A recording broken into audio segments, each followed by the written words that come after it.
Ako ang bago nga na-elect bilang isa ka punong barangay last 2022. So bilang isa ka babayi, ako naghimakas gid para nga mapauswag ang aming barangay.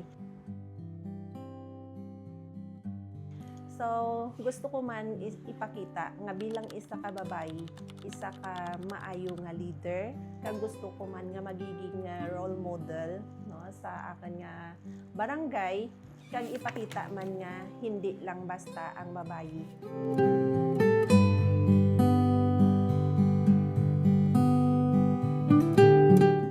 Bilang isa ka punong barangay, hindi ako ginapakita kung ano ka-strong ang magiging isa ka babayi. Kabay pa nga sa incoming nga mga tinuig, may mga babayi naman nga magasunod para nga ipakita pagid nga tanan nga mga babayi has a right to be a good leader sa aton nga banwa.